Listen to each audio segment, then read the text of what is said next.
A magnitude 4.5 earthquake occurred off east coast of Kamchatka, 147 kilometers essay of Petropavlovsk-Kamchatsky, Russia, or 1,641 kilometers e of Komsomolsk-on-Amur, Russia. On Monday, the 25th of August 2025, at 14 hours 56 minutes and 15 seconds local time, the quake had a depth of 10 kilometers and was not felt, or at least not reported so.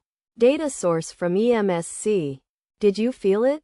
Let us pray. May the earthquake that occurred not affect our brothers and sisters there. May the earthquake not happen again. And may God protect everyone. Amen.